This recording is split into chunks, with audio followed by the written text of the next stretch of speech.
A Gênesis, os milagres e as predições segundo o Espiritismo, por Allan Kardec. A doutrina espírita é o resultado do ensino coletivo e concórdia dos espíritos. A ciência é convidada a constituir a Gênese segundo as leis da natureza. Deus prova sua grandeza e poder pela imutabilidade das suas leis e não pela derrogação delas. Para Deus, o passado e o futuro são o presente. Aqui nós temos as obras básicas: o Evangelho segundo o Espiritismo, o Céu e o Inferno, o Livro dos Médiuns, o Livro dos Espíritos, o que é o Espiritismo e a Gênese. Algumas pessoas podem questionar por que o que é o Espiritismo está inserido, porque ele contém uma série de informações muito importantes para que nós podemos entender como nós devemos nos portar sendo espírita. As predições segundo o Espiritismo, capítulo 16, Teoria da Presciência. 1. Como é possível o conhecimento do futuro? Compreende-se a possibilidade da previsão dos acontecimentos que devam resultar no estado presente. Porém, não aduz que nenhuma relação guardem com esse estado, nem ainda menos aduz que são comumente atribuídos ao acaso. Não existem as coisas futuras, dizem, elas ainda se encontram no nada. Como, pois, se há de saber que se darão? Eis a questão que, se você não tiver uma mente que transcenda as coisas materiais, você não vai conseguir entender como que uma pessoa pode fazer uma previsão do futuro e acertar essa previsão do futuro. Como que uma pessoa pode buscar entender esta ou aquela condição para o futuro. Todos nós temos que saber dar os passos necessários para as nossas conquistas, para as nossas buscas de empreendimentos e de realizações que nos elevem perante a Deus, que nos façam ser realmente melhores. São, no entanto, em grande número os casos de predições realizadas, donde forçosa se torna a conclusão de que ocorre aí um fenômeno para cuja explicação falta a chave. Porquanto não há efeito sem causa. É essa causa que vamos tentar descobrir e ainda o Espiritismo, já de si mesmo, chave de tantos mistérios que nola fornecerá, mostrando-nos ao demais que o próprio fato das predições não se produz com exclusão das leis naturais. Então Kardec ele traz para a gente um conjunto de informações estruturado dentro daquilo que a doutrina espírita ensina, que nos mostra muitas possibilidades de fatos tidos às vezes como paranormais ou muito fora dos padrões. A gente vai poder vê-lo como uma coisa totalmente natural, totalmente possível e compatível com uma realidade transcendente. Mas tem sempre um motivo, tem sempre uma chave para que a gente possa entender. Logicamente que nem tudo será explicado pela doutrina espírita, mas algumas coisas são possíveis da gente entender e dimensionar esse acontecimento baseado nas leis naturais que a doutrina espírita traz para nós. Tomemos para comparação um exemplo nas coisas usuais.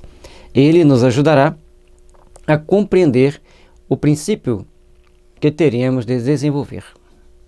Então, como Kardec procura sempre trazer para nós um exemplo simples, objetivo e sempre com uma brilhante didática para que a gente possa então ter uma dimensão e um entendimento daquelas situações, daqueles fatos. 2. Suponhamos um homem colocado no cume de uma montanha, a observar a vasta extensão da planície em derredor. Nessa situação, o espaço de uma légua pouca coisa será para ele, que poderá facilmente apanhar, de um golpe de vista, todos os acidentes do terreno, de um extremo ao outro da estrada que lhe esteja diante dos olhos. O viajor, que pela primeira vez percorra essa estrada, sabe que, caminhando, chegará ao fim dela. Constitui isso uma simples previsão da consequência que terá a sua marcha. Então, você tem que sair de um local até o outro e tudo que você sabe que você vai fazer aquela caminhada. Mas tem sempre algo a mais. Quem estiver no alto de uma montanha vai vislumbrar toda aquela estrada. Mas se você estiver no plano, você só vai enxergar aquele espaço que tiver diante dos seus olhos. A cada caminhada, cada trecho que você vai andando, você vai dimensionando um pedaço. Entretanto, os acidentes do terreno, as subidas e descidas, os cursos de água que terá de transpor, os bosques que haja de atravessar, os precipícios em que poderá cair, as casas hospitaleiras onde lhe será possível repousar, os ladrões que o espreitam para roubá-lo, tudo isso independe da sua pessoa. É para ele o desconhecido, o futuro, porque a sua vista não vai além de pequena área que o cerca. Quanto à duração, média pelo tempo que gasta em perlustrar o caminho. Então, quem está no estado plano, ele não tem noção nenhuma do que vai acontecer lá na frente. Tirar-lhe os pontos de referência e a duração desaparecerá. Para o homem que está em cima da montanha e que o acompanha com o olhar, tudo aquilo está presente. Então, você vai passando por um caminho, mas você está em local plano. Mas quem está no alto da montanha, ele enxerga toda a dimensão da estrada. Portanto, quem enxerga toda a dimensão da estrada, todos os percalços, todos os lugares mais fáceis, mais difíceis, mais bonitos, mais feios que ele terá que passar, está ao olhar de quem está no alto da montanha. Então, para ele, tudo aquilo ali é o presente, porque ele está olhando de cima. Suponhamos que esse homem desce ao seu posto de observação e, indo ao encontro do viajante, lhe diz: em tal momento encontrarás tal coisa, será atacado e socorrido. Ele estará predizendo o futuro, mas o futuro para o viajante, não para ele, autor da previsão, pois que, para ele, esse futuro é presente.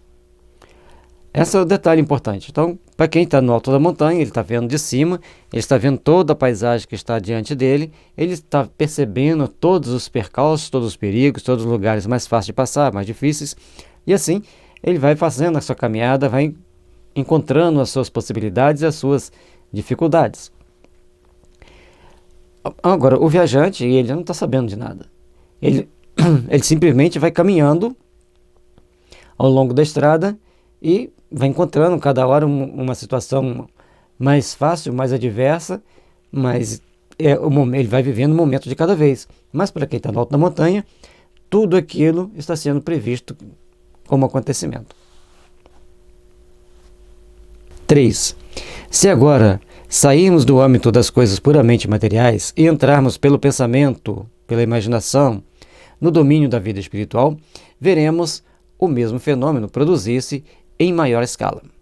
Então, enquanto nós estamos fazendo uma previsão das coisas do mundo material, nós estamos baseado naquilo que você viu.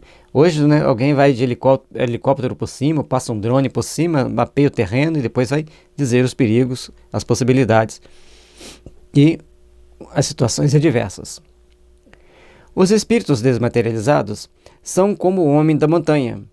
O espaço e a duração não existem para eles, mas a extensão e a penetração da vista são proporcionadas à duração deles e à elevação que alcançam na hierarquia espiritual. Aí vem um outro fator. À medida que o espírito vai elevando-se, vai se desmaterializando, ele vai tendo mais percepção das coisas. Ele vai conseguindo penetrar mais a sua vista nos mundos, nas situações, nos fatos.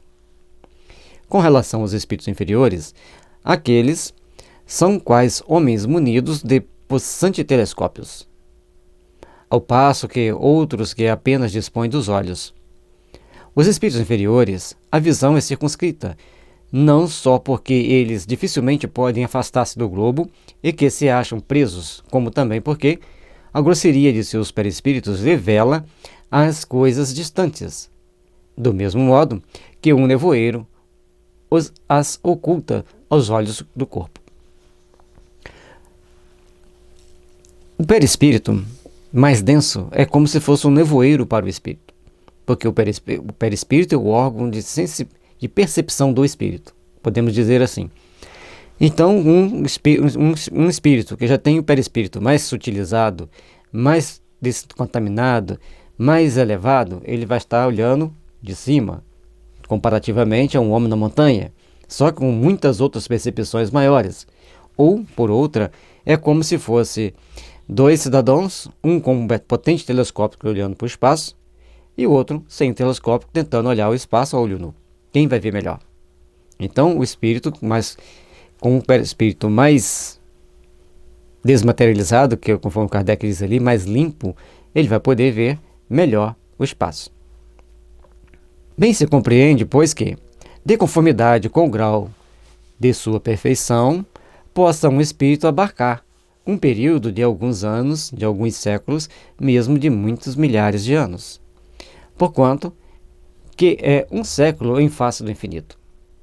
Aí vem a questão: quanto mais evoluído o espírito, mais ele pode ver, mais ele tem facilidade para ver. Um exemplo, João Evangelista. Diante dele, os acontecimentos não se desenrolam sucessivamente como os incidentes da estrada diante do viajor. Ele vê simultaneamente o começo e o fim do período. Todos os eventos que, nesse período, constituem o futuro para o homem da Terra são o presente para ele, que poderia então vir a dizer-nos com certeza. Então, para esse espírito já desmaterializado, com capacidade de ver alguns anos à frente, alguns séculos à frente, ele tem tal condições de predizer o futuro para nós. Tal coisa acontecerá em tal época, porque essa coisa ele a vê como o homem da montanha vê o que espera o viajante no curso da viagem. Assim, aquele espírito ele consegue ver para a humanidade certos fatos, porque ele está olhando de cima, ele está olhando de uma condição superior. Se assim não procede, é porque poderia ser prejudicial ao homem o conhecimento do futuro, conhecimento que lhe pearia o livre-arbítrio, paralisá-lo-ia no trabalho que ele cumpre executar a bem do seu progresso. Ou se lhe conservarem desconhecidos o bem e o mal, com que topará constitui para o homem uma prova. Então, como nós não temos certeza do que virá amanhã, nós estamos sempre passando por provas onde teremos que ser aprovado, ter mais condições de discernirmos qual atitude tomar, ou seja, temos que tomar um conjunto de ações, um conjunto de atitudes que nos leve a nos melhorar e a compreender melhor cada situação. Se tal faculdade mesmo restrita se pode contar entre os atributos da criatura, em que grau de potencialidade não existirá no Criador que abrange o infinito? Para o Criador, o tempo não existe. O princípio e o fim dos mundos lhe são o presente. Dentro desse panorama imenso, que é a duração da vida, de um homem, de uma geração, de um povo. Então, para o Criador, ele tem noção completa de que quanto foi o começo, quanto vai ser o final. Porque todo esse trâmite entre o início e o fim, para Deus, é o presente. Porque ele está vendo o todo, todas as situações. Percebendo todos os fatos, todas as condições que cada um de nós vamos passar, cada um de nós vamos nos inteirar, e com isso vamos tendo uma percepção e um entendimento maior de cada um dos fatos. 4. Entretanto, como o homem tem a concorrer para o progresso geral, com certos acontecimentos devem resultar a sua cooperação. Pode convir que, em casos especiais, ele presinta esses acontecimentos, a fim de ele preparar o caminho e de estar pronto a agir em chegando a ocasião. Por isso é que Deus, às vezes, permite que se levante uma ponta do véu, mas sempre com fim útil, nunca para a satisfação da vã curiosidade. Aí vem a questão de a gente poder dimensionar alguma coisa do acontecimento futuro, ter certas noções do que vai acontecer ou não no futuro da nossa existência, das situações em que vivenciamos. Dentro disso tudo, nós vamos então começar a ter a percepção, às vezes, de algumas coisas para que a gente se abstenha, para que a gente evite certos caminhos, para que a gente não tome certas atitudes. Tal missão pode, pois, ser conferida não a todos os espíritos, porquanto muitos há que, do futuro, não conhecem mais do que os homens, porém, há alguns espíritos bastante adiantados para desempenhá-la. Ora, é de notar-se que as revelações dessas espécies são sempre feitas espontaneamente e jamais, ou pelo menos, muito raramente, em resposta a uma pergunta direta. Aí vem uma questão muito importante. É até interessante que esse slide ficou com uma cor mais clara, mais viva, fica em destaque. Então, e foi por acaso. A partir do momento que a gente precisa de uma informação, ela vem de lá para cá. Mas às vezes as pessoas perguntam e podem receber a resposta. Isso depende de várias situações, isso depende de inúmeras condições da vida da pessoa. Portanto, todos nós temos que ter o cuidado para não acharmos que vamos adivinhar o futuro para todo mundo, ou que alguém vai adivinhar o futuro para nós. Porque as informações são sempre raras, muitas das vezes sutis, e quanto é direta, nem sempre vem por uma pergunta, mas por uma informação que nós precisamos por via indireta. 5. Pode também, semelhante missão, ser confiada a certos homens desta maneira. Aquele a quem é dado o encargo de revelar as coisas ocultas recebe, à sua revelia e por inspiração dos espíritos que a conhecem, a revelação dela e a transmite maquinalmente, sem se aperceber do que faz. É sabido ao demais que, assim durante o sono, como em estado de vigília nos êxtases da dupla vista, a alma se desprende e adquire em grau mais ou menos alto as faculdades do espírito livre. Então nós temos que prestar atenção nesse detalhe aqui, porque tem muitas informações. Pode ser que alguém nasça com a missão de revelar alguns acontecimentos futuros para a humanidade. Diante dessa situação, cada um vai recebendo as suas informações, cada um vai recebendo as suas intuições, as suas percepções. Mas aquela pessoa que tem essa missão, ele então vai receber mais, malgrado seu. As informações vão passando para ele e ele vai tendo que revelá-las para alguém. Elas são transmitidas para ele maquinalmente. E assim, pode-se receber essas informações durante o sono ou se ele estiver em um estado de transe, de vigília, mesmo estando acordado. Uma espécie de dupla vista. Se for um espírito adiantado, se sobretudo houver recebido como os profetas uma missão especial para esse efeito, gozará nos momentos de emancipação da alma da faculdade de abarcar por si mesmo um período mais ou menos extenso, e verá, como presente, os sucessos desse período. Pode então revelá-los do mesmo instante, ou conservar lembrança deles ao despertar. Se os sucessos hajam de permanecer secretos, ele os esquecerá, ou apenas guardará uma vaga intuição do que lhe foi revelado, bastante para o guiar instintivamente. Isso aqui é muito interessante. Algumas coisas podem ser reveladas extensivamente, a pessoa vai lembrar, vai acordar, vai lembrar e vai fixar aquilo na mente. Outras ele não vai conseguir lembrar. Ele vai ter aquelas intuições, vai ter aquelas percepções, e depois que acontece, ele fala assim, nossa, bem que aquele sonho que eu tentava lembrar, era isso, exatamente isso que tinha me mostrado. Então, varia de pessoa para pessoa, de situação para situação, de caso para caso. Assim como a mediunidade tem várias características, vários aspectos a serem observados, essa presciência do futuro também tem várias características, vários fatos a serem observados. 6. É assim que, em certas ocasiões, essa faculdade se desenvolve providencialmente na iminência de perigos, nas graves calamidades, nas revoluções, e é assim também que a maioria das seitas perseguidas adquire numerosos videntes. Então, quando se estabelece alguma perseguição contra uma seita, ali vários se tornam videntes, porque nem todos têm que perecer naquelas perseguições. É ainda por isso que se veem os grandes capitães avançar resolutamente contra inimigos, certos da vitória. Que homens de gênio, como, por exemplo, Cristóvão Colombo, caminham para uma meta, anunciando previamente, por assim dizer, o instante em que a alcançarão. É que eles viram essa meta que, para seus espíritos, deixou de ser o desconhecido. E com relação ao descobrimento, entre aspas, das Américas, muitos que participaram desses eventos foram espíritos treinados para aquele momento. E naquele treinamento, naquela situação que cada um deveria viver e vivenciar, foram estabelecendo então padrões, metas a serem realizadas. E não eram só os navegadores que tinham essa presciência, que tinham essa evidência de onde eles deveriam chegar e que existiria outros continentes desconhecidos pelos europeus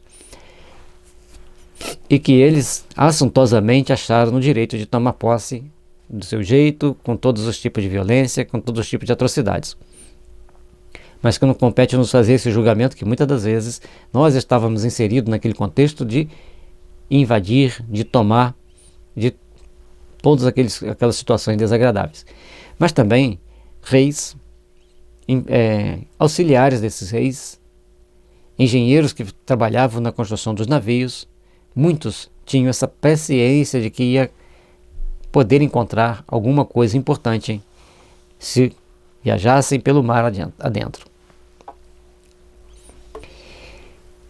Nada, pois, tem de sobrenatural o dom da predição, mais do que uma imensidade de outros fenômenos. Ele se funda nas propriedades da alma e na lei das relações do mundo visível com o mundo invisível, que o Espiritismo veio dar a conhecer. A teoria da presciência talvez não resolva de modo absoluto todos os casos que se possam apresentar de revelação do futuro, mas não se pode deixar de convir em que ele estabelece o princípio fundamental. Então tudo tem um princípio, tem um ponto fundamental para que nós possamos entender. Não vamos revelar todos os detalhes, não vai resolver todos os problemas das percepções, da clarividência, da vidência, da presciência. Até clarividência e evidência não seria tão bem empregados, o melhor mesmo é presciência do futuro. Porque para se ter essa presciência, necessário se faz compreender uma série de fatores. Nem sempre aquele médium, aquela pessoa que recebe as informações tem todo o entendimento. E nem sempre nós que estamos estudantes da doutrina espírita vamos ter todas as explicações. O certo é que a base do entendimento está sendo revelada para nós aqui nesses textos. 7. Muitas vezes, as pessoas dotadas da faculdade de prever, seja no estado de êxtase, seja no de sonambulismo, veem os acontecimentos como que desenhados num quadro, o que também se poderia explicar pela fotografia do pensamento. Atravessando o pensamento o espaço, como os sons atravessam o ar, um sucesso que esteja no dos espíritos que trabalham para que ele se dê, ou no dos homens cujos atos devam provocá-lo, pode formar uma imagem para o vidente. Olha que interessante. A pessoa tem que desenvolver um supercelular. Um exemplo da atualidade. Então, alguém vai visualizar esse supercelular. Vai falar sobre ele. Para que aqueles profissionais que trabalham no desenvolvimento dele começam a ter os insights. Opa, falou, o vidente, aquela pessoa falou que ia acontecer isso, isso, isso, que ia ter um supercelular assim, assim, e começam então a desenvolver esse trabalho. Por exemplo, eu creio que não vai demorar muito, vai ter um celular com a câmera capaz de filmar os espíritos, gravar a voz dos espíritos e transmitir a voz dos espíritos. Mas, como a sua realização pode ser apressada ou retardada por um concurso de circunstâncias, este último vê o fato, sem poder, todavia, determinar o momento em que se dará. Não raro acontece que aquele pensamento não passa de um projeto, de um desejo, que se não concretizem em realidade, donde os frequentes erros de fato e de data nas previsões. Então a pessoa criou, tem aquele desejo, ele cria aquela imagem, e aí vai todas as coisas acontecendo naturalmente. E não, aquele fato nunca se materializa, nunca ocorre. Capítulo 14, item 13 e seguintes. 8. Para compreendermos as coisas espirituais, isto é, para fazermos delas ideias tão claras como a que fazemos de uma paisagem que tenhamos ante os olhos, falta-nos em verdade um sentido, exatamente como ao cego de nascença falta um que lhe faculte compreender os efeitos da luz, das cores e da vista, sem o contato. Então, para o cego de nascença, ele tem que encostar o dedo, a mão, para ele poder sentir aquele objeto. É o único sentido que ele tem muito aguçado, porque ele é cego. E também pela audição, que normalmente os cegos escutam muito bem. Daí se segue que, somente por esforço da imaginação e por meio de comparações com coisas materiais que nos sejam familiares, chegaremos a consegui-lo. As coisas materiais, porém, não nos podem dar das coisas espirituais senão ideias muito imperfeitas, razão porque não se devem tomar ao pé da letra essas comparações e crer, por exemplo, que a extensão das faculdades perceptivas dos espíritos depende da efetiva elevação deles, nem que eles precisem estar em cima de uma montanha ou acima das nuvens para abrangerem o tempo e o espaço. Portanto, os espíritos têm faculdades e percepções inerentes a cada um deles que ainda não temos condições plenas de avaliar e de entender. Portanto, as comparações que nós fazemos são aquelas possíveis dentro da nossa imaginação, dentro daquilo que nos dá uma oportunidade de começarmos a acreditar em algo que transcenda os aspectos materiais e trazem para a gente uma perspectiva diferente, uma forma de ver e de perceber o espaço também diferente. Tal faculdade lhes é inerente ao estado de espiritualização ou, se o preferirem, de desmaterialização. Quer isto dizer que a espiritualização produz um efeito que se pode comparar, se bem muito imperfeitamente, ao da visão de conjunto que tem o homem colocado sobre a montanha. Esta comparação objetiva simplesmente mostra que acontecimentos pertencentes ainda para uns ao futuro estão para outros ao presente e podem assim ser preditos. O que não implica que o efeito se produza de igual maneira. Portanto, Kardec coloca para nós que a comparação com o homem no alto da montanha é simplesmente uma comparação para que a gente consiga entender, ter uma nossa capacidade de visualização do fenômeno. Mas o espírito pode estar em alto mais acima das nuvens, por exemplo, mas se ele não tiver espiritualização suficiente para penetrar certos arcabouços, certos detalhes do mundo invisível, ele não conseguirá perceber os acontecimentos futuros. Portanto, gozar dessa percepção, não precisa o espírito transportar-se a um ponto qualquer do espaço. Pode possuí-la em toda a sua plenitude aquele que, na Terra, se acha ao nosso lado, tanto quanto se achasse a 1000 léguas de distância. Ao passo que nós nada vemos além do nosso horizonte visual, não se operam a visão nos espíritos do mesmo modo, nem com os mesmos elementos, que no homem muito diverso é o horizonte visual dos primeiros. Ora, é precisamente esse o sentido que nos falece para o concebermos. O espírito, ao lado do encarnado, é como vidente ao lado do cego. Então, a gente tem que perceber que quanto mais espiritualizado o espírito, mais ele pode ver. E às vezes não tão distante, ele está do nosso lado. E ele coloca uma comparação interessante. Se tem um espírito aqui do meu lado, prevendo e tendo a presciência do futuro, ou que ele pode ter uma percepção maior, é como se ele fosse uma pessoa com a vista plena diante de um cego, ao lado de um cego. O cego não vê nada, mas aquela pessoa que está vendo plenamente, ele está vendo e ajudando a conduzir aquele cego. Da mesma forma que nós temos poucas percepções a respeito do futuro, mas algum espírito diante do nosso lado, perto de nós, ele nos dá uma presciência desse fato, ele nos dá uma amplitude da percepção, do entendimento e da visão.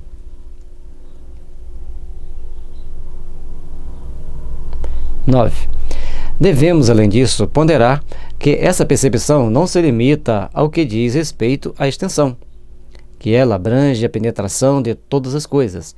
É, repetímo-lo, uma faculdade inerente e proporcionada a um estado de desmaterialização.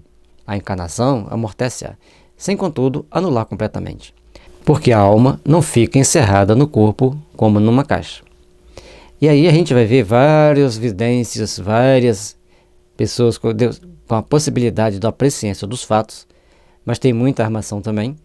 Então, dentro dessas presciência dos fatos, passo a passo nós vamos dimensionando, nós vamos procurar entender o que podemos fazer, o que podemos conquistar. O encarnado a possui, embora sempre em grau menor do que quando se acha completamente desprendido. É o que confere a certos homens um poder de penetração que a outros falece completamente. Maior agudeza de visão moral, compreensão mais fácil das coisas extramateriais. Aí, Kardec sempre traz para a gente alguns dados extremamente importantes para nós nos entendermos e ver o que é necessário para se ter uma boa percepção. Totalmente desprendidos das coisas materiais. Pode ter um tem mais capacidade de penetração no mundo invisível do que outro. Também faz a diferença nessa agudeza de visão moral. A pessoa tem que ser mais moralizada e ter uma visão moral dos fatos. Assim, cada um vai compreendendo as coisas extramateriais de uma forma mais ou menos apropriada àquele grupo que está juntos naquele caminhar. O espírito encarnado não somente recebe, como também se lembra do que viu no estado de espírito livre. E essa lembrança é como um quadro que se lhe desenha na mente. E a vidência tem vários aspectos.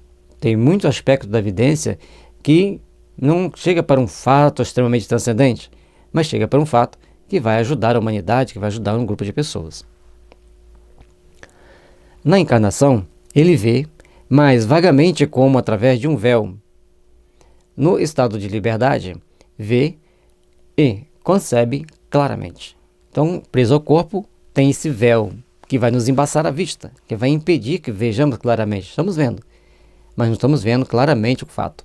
Em estado de liberdade espiritual, vemos com mais facilidade, mas aí, em trazer a informação para o nosso cérebro físico, é uma questão mais delicada. O princípio da visão não lhe é exterior, está nele. É essa a razão porque não precisa da luz exterior. Por efeito do desenvolvimento moral, alarga-se o círculo das ideias e da concepção. Por efeito da desmaterialização gradual do perispírito, este se purifica dos elementos grosseiros que lhe alteravam a delicadeza das percepções, o que torna fácil compreender-se que a ampliação de todas as faculdades acompanha o progresso do espírito.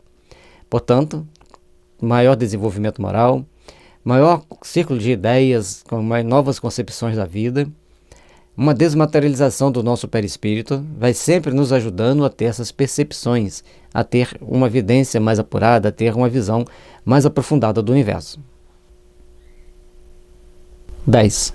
O grau da extensão das faculdades do espírito é que, na encarnação, o tornaria mais ou menos apto a conceber as coisas espirituais.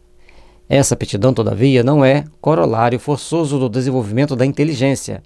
A ciência vulgar não a dá, tanto assim que há homens de grande saber tão cegos para as coisas espirituais quanto outros o são para as coisas materiais. Portanto, não é a ciência que vai dar conhecimento, que vai dar percepção às pessoas, mas porque tem pessoas de altíssimas percepções psíquicas que têm pouca instrução.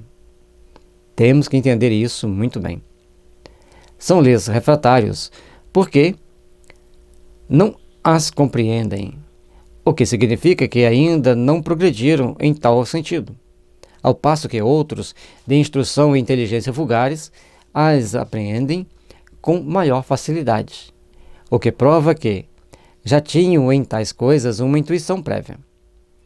É para estes uma lembrança retrospectiva do que viram e souberam, quer na erraticidade, quer em suas existências anteriores, como alguns têm a intuição das línguas e das ciências de que já foram conhecedores. Olha que interessante. Alguns lembram das línguas da ciência que já conheceram e outros têm dificuldade de aprender tudo. Certa vez vimos 2 crianças estudando para uma prova na escola sobre quantos planetas tinham em torno do Sistema Solar, o que era o Sistema Solar, a Via Láctea. Uma desesperada, a outra assistiu a aula, deu uma olhadinha, deu uma lida ali, olhou as coisas na internet e acertou a prova toda. Aquilo para ela era uma coisa tão natural. E ela falava assim, por que o Joãozinho não aprende isso, não entende? A outra falava assim, mas espera, a gente está voando no espaço, mas o que está apoiando a Terra? A gente não vai cair nesse espaço, não? E para outra criança era tudo natural. Tem mentes em vários níveis de percepção. 11. Quanto ao futuro do Espiritismo, os Espíritos, como se sabe, são unânimes em afirmar o seu triunfo próximo, a despeito dos obstáculos que ele cria. Fácil lhes é essa previsão, primeiramente porque a sua propagação é obra pessoal deles, concorrendo para o movimento ou dirigindo. Eles, naturalmente, sabem o que devem fazer. Em segundo lugar, basta-lhes entrever um período de curta duração. Veem esse período ao longo do caminho os progressos, os poderosos auxiliares que Deus lhe suscita e que não tardarão a manifestar-se. Aí a questão da doutrina espírita ser muito divulgada, ser muito conhecida. No Brasil, cerca de 3% é espírita. Hoje no Brasil, cerca de 7 milhões de pessoas são espíritas praticantes. E, sem dúvida nenhuma, uns 70 milhões são pessoas que conhecem, que já ouviram alguma coisa, já leram alguma coisa. Para um período de 150 anos, isso é muito. É uma conquista muito grande, ainda mais que se trata de alguma coisa que vai sublimar os espíritos, sublimar nossas ações, e poucos o querem, digamos a verdade. Assim, eles acertaram. A doutrina espírita vai crescer muito facilmente, vai expandir muito. Hoje temos vários canais no YouTube explicando a doutrina espírita, falando da doutrina espírita, fazendo palestras. E assim, sucessivamente, vamos conquistando, vamos aprendendo, vamos ascendendo aos aspectos espirituais do conhecimento e do entendimento da vida espiritual que o Espiritismo nos traz. Portanto, achar que essa explicação foi falha, que essa explicação não trouxe o resultado esperado, é falta de uma visão ampla dos fatos e do entendimento das situações. Quantas pessoas estão no meio protestante? Eu tenho vários amigos protestantes que leem a doutrina espírita. Conheço freiras, padres que estudam doutrina espírita. E pessoas católicas, então, nem se fala quantos leem os livros espíritas. E quantos frequentam as reuniões de vez em quando. Transportem-se os espíritas, embora sem serem espíritos encarnados, há 30 anos apenas para diante, ao seio da geração que surge. Daí considerem o que se passa hoje com o espiritismo. Acompanhem-lhe a marcha progressiva e verão consumir-se em vãos esforços os que se creem destinados a derrocá-lo. Verão que esses tais pouco a pouco desaparecem de cena e que, paralelamente, a árvore cresce e alonga cada dia mais as suas raízes. Todos nós vamos caminhando, passando por entendimentos, passando por situações de compreender e ampliar as nossas percepções do futuro, nossas percepções daquilo que a vida nos traz, daquilo que nós temos que fazer por nos melhorar, por despertar em nós novos valores, novos entendimentos, novas compreensões.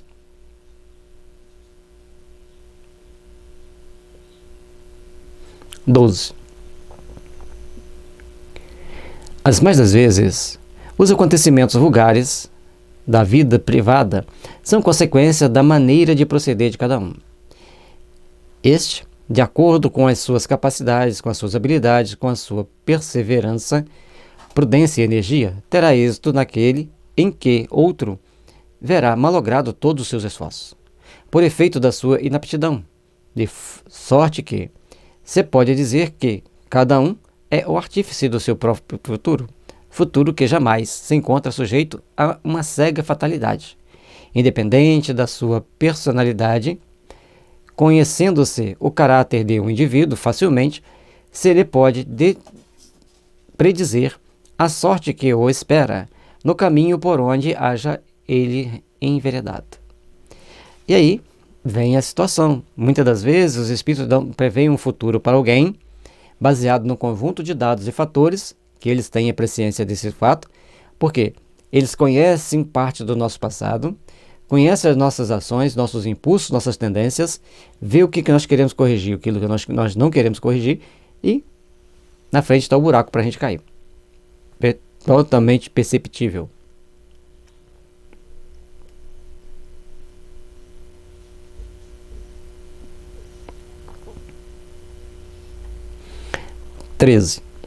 Os acontecimentos que envolvem interesses gerais da humanidade têm a regulá-los a providência.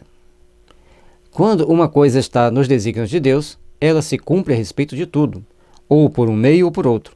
Os homens concorrem para que ela se execute. Nenhum, porém, é indispensável, pois Do contrário, o próprio Deus estaria à mercê das suas criaturas. Aí, gente, tem muitos fatores que interferem, muitos fatores que vão interferir na nossa vida. Quando teve uma enchente muito grande em Friburgo, em que milhares de pessoas morreram, aconteceram histórias que nós ficamos conhecendo, das mais variadas. Uma pessoa saiu de Friburgo e foi para uma outra cidade passar um final de semana, que era a comemoração do aniversário. Indo para lá, a sua casa foi levada e ela não foi, nem nenhum dos familiares dela. Em uma outra situação, uma família estava na praia, aí voltou para passar o final de semana, porque era o aniversário que seria comemorado de uma das pessoas, e exatamente a parte da casa em que a matriarca estava foi levada, e ela também. Por que saiu da praia para ir para lá? Então tem certas coisas, pode ser que estava previsto, pode ser que é uma imprudência dela. O fato é, em Friburgo ia acontecer o acidente. Quem deveria estar, quem não deveria estar, muitos que não deveriam estar, não estiveram, mas não todos. E muitos que deveriam estar, e alguns do que deveriam estar, muito pouco, não estavam. Porque é mais fácil colocar uma pessoa no acidente do que tirar dele. Então, pouquíssimos saíram antes de acontecer e estava previsto que acontecesse com eles. E muitos que não deveriam acontecer aquilo com eles, saíram do local de risco e foram para outros lugares. Então, são fatos que a vida vai trazendo para nós, são acontecimentos, e Deus não está à mercê das criaturas, mas as criaturas à mercê de Deus. Mas nós, muitas das vezes, cometemos atos, não seguimos certas intuições, não seguimos as nossas percepções psíquicas, e aí acabamos por cair em certas situações, em certas mazelas. Se faltar aquele a quem incumba a missão de a executar, outro será dela encarregado. Não há missão fatal. O homem tem sempre a liberdade de cumprir ou não a que lhe foi confiada e que ele voluntariamente aceitou. Se não o faz, perde os benefícios que daí lhe resultariam e assume a responsabilidade dos atrasos que possam resultar da sua negligência ou da sua má vontade. Se esse tornar um obstáculo a que ela se cumpra, está em Deus afastá-lo com um sopro. Então, se Deus tem algum fato para ser cumprido e alguém está sendo obstáculo ali, por um sopro, aquela pessoa vai sair daquele caminho, vai deixar de fazer aquilo que está fazendo e vai passar a fazer aquilo que precisa ser feito. Logicamente que trazer outro para o lugar para cumprir aquela tarefa, eu acho que é um pouco mais complicado, porque o outro vai vir, mas não vai fazer tão perfeitamente como aquele primeiro que foi preparado para fazer. Mas em tudo, tem os caminhos, os percalços que a vida traz, que a vida vai criando situações para que tudo aconteça. 14. Pode, portanto, ser certo o resultado final de um acontecimento, por se achar este nos desígnios de Deus.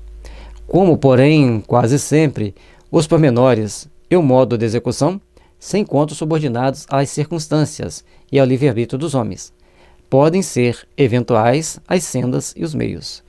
Está nas possibilidades dos espíritos prevenir-nos do conjunto, se convier que sejamos avisados, mas para determinarem lugar e data, fora mister, conhecessem previamente a decisão que tomará este ou aquele indivíduo. Aí, como o caso de Friburgo que nós citamos, estava previsto que acontecesse. E aqueles que não eram para acontecer, os espíritos tiravam um, colocavam, faziam com que o outro voltasse para aquele local, porque cada um tem que passar pela sua parcela de provação para quitar com a justiça divina. Tem uma parte, eu não me lembro se é no livro dos médiuns, ou se é no livro, se é no Evangelho, ou se é no Céu e Inferno. Agora a gente vai lendo os livros, depois, no início a gente lembra bem, depois fica meio misturado na cabeça da gente. Mas tem lá uma passagem que se a pessoa tinha que subir numa escada podre, cair e bater a cabeça e morrer. Nenhum espírito vai induzir a pessoa a subir na escada podre. Ele vai pegar uma escada podre, não vai ter quem diga para ele, cuidado, olha essa escada está podre, ele não vai ter a prudência de examinar, ele vai subir, vai cair, vai quebrar a cabeça. Então, os fatos acontecem de acordo com a lei, e cada um vai se encaixando dentro dessa lei, vai passando por essas situações, e tudo acontece de forma a que todos estabeleçam como princípio da lei divina os caminhos que devemos prosseguir, que devemos nos encaixar nessas realizações. Boas aos nossos olhos ou ruins aos nossos olhos. Mas sempre boas aos olhos de Deus. Ora, se essa decisão ainda não lhe estiver na mente, poderá, tal venha ela a ser, apressar ou demorar a realização do fato, modificar os meios secundários de ação, embora o mesmo resultado chegue sempre a produzir-se. É assim, por exemplo, que, pelo conjunto das circunstâncias, podem os espíritos prever que uma guerra se acha mais ou menos próxima, que é inevitável, sem, contudo, poderem predizer o dia em que começará, nem os incidentes pormenorizados que possam ser modificados pela vontade dos homens. No caso das guerras, na época que foi escrito isso aqui, estava começando a doutrina espírita, então ele deixou claro que numa guerra os espíritos podem saber, está iminente de acontecer. Mas como, quando, de que forma, aí já é mais complicado. Mas sempre tem aquela iminência, tem os fatores que vão determinar. E hoje a espiritualidade tem muito recurso para tirar determinados espíritos do ponto-chave para provocar a guerra. E tira. Se não tiver que acontecer, vão ser retirados e a guerra não vai acontecer.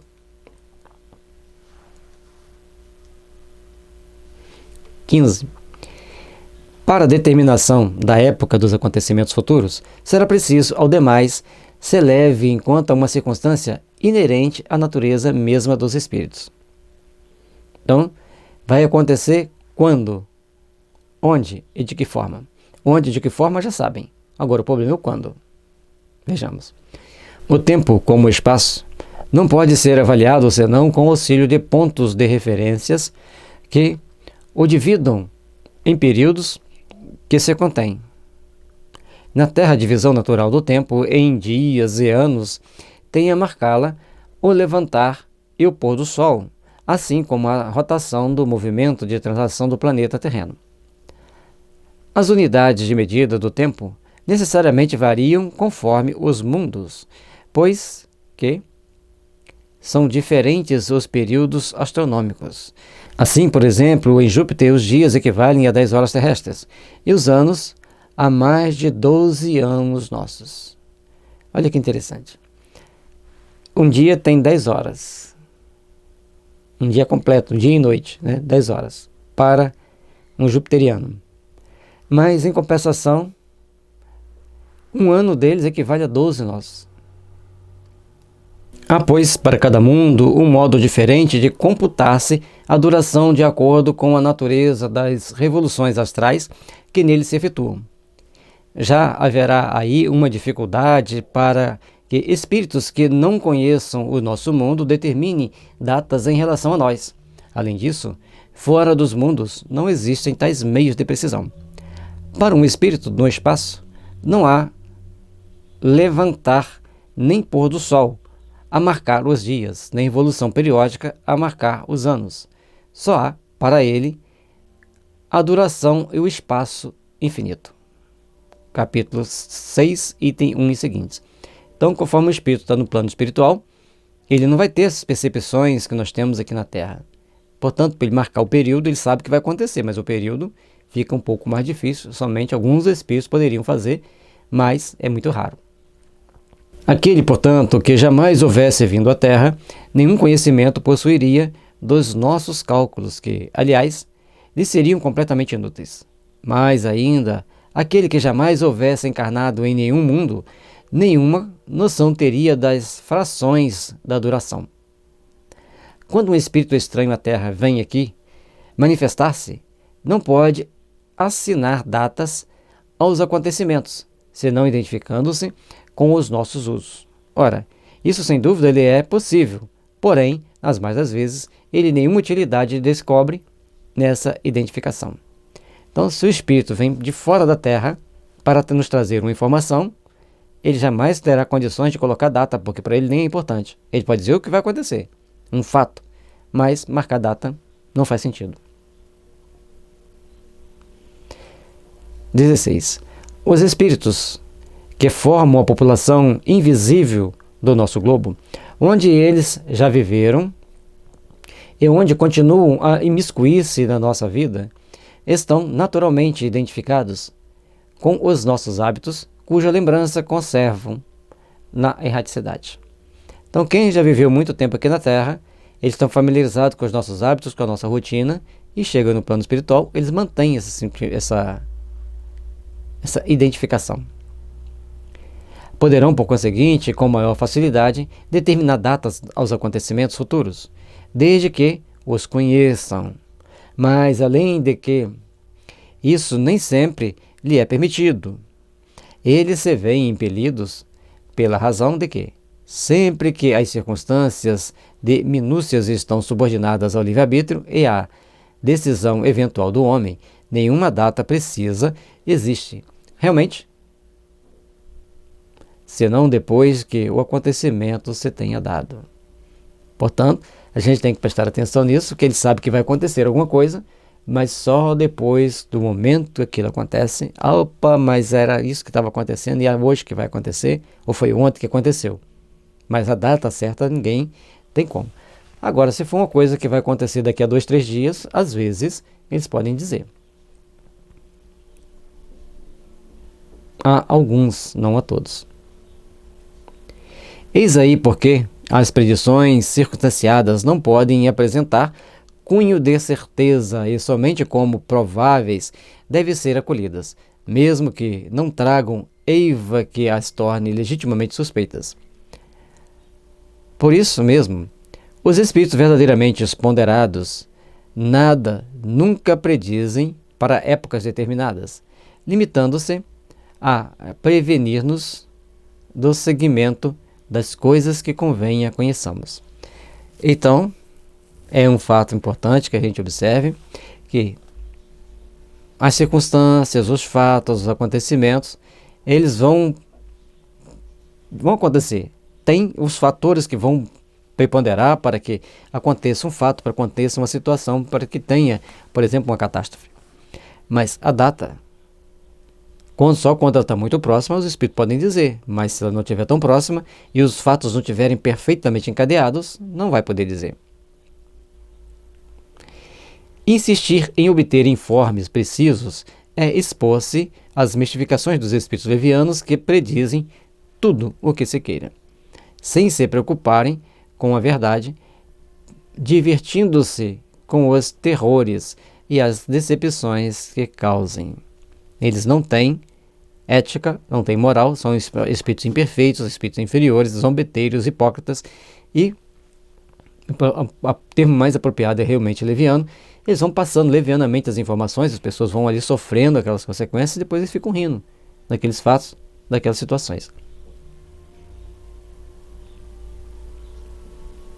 Certa vez eu li um livro que ele trazia previsões assim muito bem descritas para uma determinada época. E todo mundo que lia aquele livro ficava assim perturbado, porque a pessoa escrevia com muita perspicácia, muito bem, um livro muito bem escrito, muito bem dimensionado, cheio de previsões macabras. Deu as datas. Já se passaram quase 30 anos e nenhuma delas aconteceram. E algumas que aconteceram foi em um local totalmente adverso do local onde a pessoa que escreveu o livro disse que ia acontecer. 17. A forma geralmente empregada, até agora, nas predições, faz delas verdadeiros enigmas, as mais das vezes indecifráveis. Essa forma misteriosa e cabalística de que Nostradamus nos ofereceu o tipo mais completo, lhes dá certo prestígio perante o vulgo que tanto mais valor lhes atribui, quanto mais incompreensível se mostram. Então, quanto mais difícil de compreender aquelas informações, mais as pessoas mais simples vão se apegar, vão querer decifrar, vão procurar entender. Porque, queira ou não, descobrir o futuro ainda é alguma coisa que mexe muito com a mente humana. Pela sua ambiguidade, elas se prestam a interpretações muito diferentes, de tal sorte que conforme o sentido que se atribua a certas palavras alegóricas ou convencionais, conforme a maneira por que se efetue o cálculo, singularmente complicado, das datas e com um pouco de boa vontade, nela se encontra quase tudo o que se queira. Então, tudo que aconteceu um fato, você vai conseguir encaixar numa daquelas previsões de Notre Dame. Mas, antes, pode pesquisar à vontade que você não vai achar.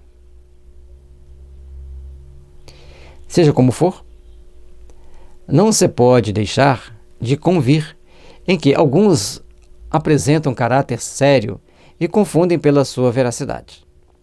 É provável que a forma velada tenha tido, em certo tempo, a sua razão de ser e mesmo sua necessidade. Então, alguns deles, daquelas previsões, vai estar ali trazendo para as pessoas uma informação e tinha uma razão de ser, tinha ali uma necessidade para a humanidade daquelas informações. Assim, todo mundo aqueles que a pegam para ler, vão lendo, vão ficando curiosos, vão ficando preocupados, vão estudando e às vezes deixam de fazer muita besteira porque ao ler, aquilo age como um freio na vida deles para fazer as devidas reflexões. Então, nós temos que ver que existem previsões de todos os jeitos, todas as formas, e quando algumas se confirmam, é para as pessoas ficarem espertas. Hoje, as circunstâncias são outras. O positivismo do século dá-se-ia mal com a linguagem sibilina. Daí vem que, presentemente, as predições já não se revestem dessas formas singulares. Nada tem de místicas as que os espíritos fazem. Eles usam a linguagem de toda a gente, como teriam feito quando vivos na Terra. Por quê? Não deixaram de pertencer à humanidade. Avisam-no das coisas futuras, pessoais ou gerais, quando necessário, na medida da perspicácia de que são dotados, como o fariam conselheiros e amigos. Então, os espíritos podem nos avisar de acontecimento futuro? Podem, quando são necessárias, dentro das possibilidades deles. Agora, você tem certeza quem é esse espírito, qual a possibilidade que ele tem? Então, nós temos que ter o cuidado, temos que ter a vigilância para não cairmos e não deixarmos adentrar em qualquer circunstância, em qualquer fato. Vamos ser vigilantes, vamos ser atentos para nos melhorarmos e nos aperfeiçoarmos. Suas previsões, pois, são antes advertências do que predições propriamente ditas, as quais implicariam numa fatalidade absoluta. Além disso, quase sempre motivam a opinião que manifestam. Por não quererem que o homem anule a sua razão, sob uma fé cega e desejarem que este último lhe aprecie a exatidão. Então, eles trazem para nós certas advertências que a gente toma como aviso, como predição. A partir do momento que tem uma advertência, você começa a mudar conduta, começa a mudar atitudes, e aqueles fatos deixam então de vir se tornar realidade, e em muitos casos, ou vem de uma forma mais atenuada, mais branda. Então compete nos ficarmos sempre atentos, sempre vigilantes, percebendo a nossa intuição para tomarmos atitudes seguras. 18. A humanidade contemporânea também conta seus profetas. Mais de um escritor, poeta, literato, historiador ou filósofo hão traçado em seus escritos a marcha futura de acontecimentos a cuja realização agora assistimos. Olha que interessante. Certos escritores, certos poetas, certos literatos, certos historiadores e filósofos. Então ele não falou assim, esse e aquele vai fazer isso. Certos. Alguns escritores, alguns poetas, alguns literatos, algum historiador, algum filósofo, de acordo com os fatos que ele está vendo, presente, de acordo com aquilo que ele acontece, que ele conhece do passado, ele então cria uma ideia, olha, isso pode acontecer. E é fácil, então, muitas das vezes, que pessoas mostram certos acontecimentos para a humanidade através dos livros, para que a gente comece então a perceber, a ter cuidado, e às vezes a gente nem se apercebe, como no nosso livro Conteúdo Transcendente, tem lá um capítulo em que ele fala que as ações humanas da Terra estavam tão danosas que os planetas vizinhos já não sabiam mais o que fazer para se protegerem das nossas emanações mentais que começavam a extrapolar a psicosfera da Terra. E aí, Todos nós nos vemos parados, assustados, diante de um acontecimento que, por mais que a pessoa imaginasse, mesmo eu não conseguiria imaginar tão perfeito como está sendo essa situação. Perfeito no sentido de como imaginar como que ela estaria acontecendo, os fatos acontecendo. Embora eu tenha um colega de trabalho que, 20 anos atrás, ele disse que ia surgir um vírus que as pessoas não iam poder nem chegar perto um do outro, que era bem pior do que a AIDS. Olha aí.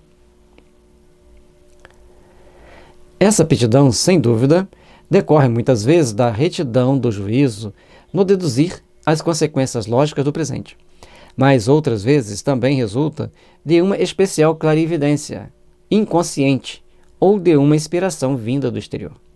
O que tais homens fizeram quando vivos, podem com razão mais forte e maior exatidão fazer no estado de espíritos livres, quando não têm a visão espiritual obscurecida pela matéria.